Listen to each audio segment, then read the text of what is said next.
Harihi Om. Sai Ram, Vanakkam, Namaskar, Vandanam, Assalamu Alaikum, and Sat Sri Akal. If you recall, last week we looked at something called contentment.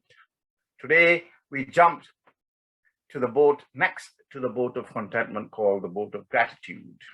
Now, what does gratitude mean? A lot of people think gratitude means saying thank you, right? Well, saying thank you is an act, but having gratitude shows character. So an act and character are two different things, right? So gratitude means the quality, i.e. the characteristic of being thankful and having a sense of readiness to show appreciation for and to return kindness, of course, right? It's like gratitude is a short pause, like pausing to notice and appreciate the things that we often take for granted. You know, like having a place to live. How many of you looked at your house and say, thank you for giving me a place to live? Thank you. I know you bought the place, or, you know, your partner bought the place, whatever the case may be, but you live there. That place has given you shelter for as long as, you know, it relates to yourself. I mean, how many times have you thanked your house? You know, your house is an energy, and you are in that energy. And there comes, you know, the compatibility of energy levels. Right? So, as I said, gratitude is the pause where you notice and appreciate the things that often are taken for granted, like place to live, you know, food, clean water, friends, family, even computer access. Right? I mean, we can use a lot of words, I think, to describe feelings, you know, or the feelings of gratitude, really. We might say, you know, I'm so thankful I have this, or, you know, I'm so lucky, I'm fortunate, you know, I'm blessed, I'm humbled by this, or whatever the case may be, you know. But I think the idea is to think, you know, do unto others as you would like others to do unto you, isn't it? So whatever expectation you have of others towards you, gratitude means having or reciprocating that same expectation to others. It's quite a simple analogy, right? So the question for you is, how grateful are you from, you know, in your day-to-day life? Do you give thanks? How often do you do it? Do you do it consciously, or do you do it unconsciously? Of course, the spiritual aim of self-realization means the quality of gratitude must be practiced unconsciously. That means you must not have a sense of, you know, what's the word? Feeling that, you know, you need to say thank you now because someone has said something or done something, or, you know, whatever the case may be. Unconscious is every day you get up and the first thing you say, oh my God, thank you for the beautiful skies, for the sun, for the rain, for the tree, for the birds. Unconscious. That means no reason. Then your spiritual journey is evolving, right? If you always have to thank after someone does something, says something, does something, you know, then it's not begun yet, right? The story of a man who was traveling in the desert. Of course, for many days he's been traveling. You know, he's finished his stock of food, drinks, water. He was hungry, he was thirsty, he was tired, and you know, at a distance he could see a tree.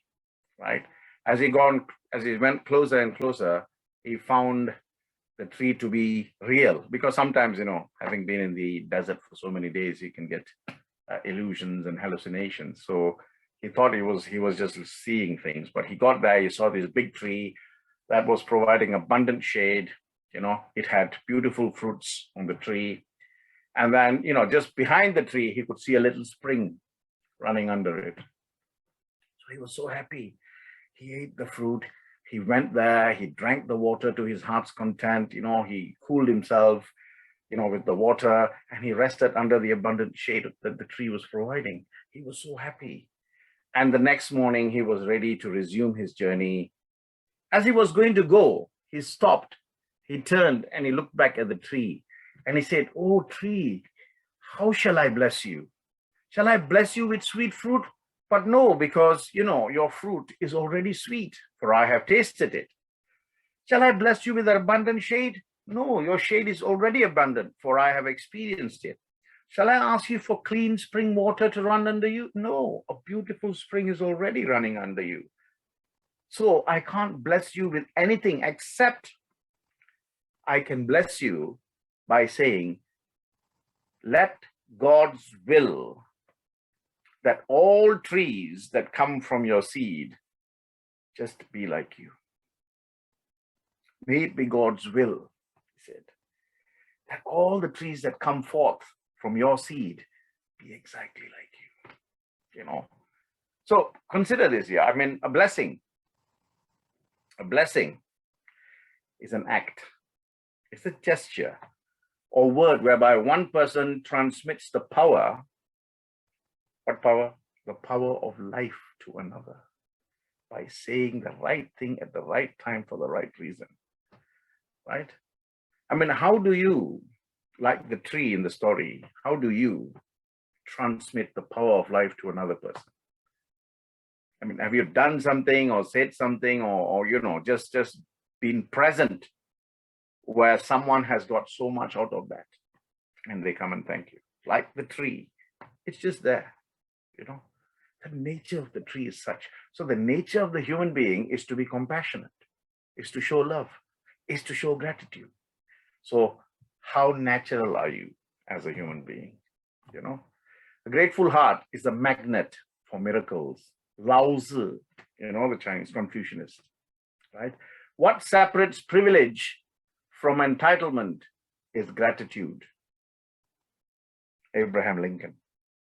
What separates privilege from entitlement is gratitude, right? And the Buddha, of course, the great Buddha says, gratitude makes sense of our past, brings peace for today, and creates a vision for tomorrow.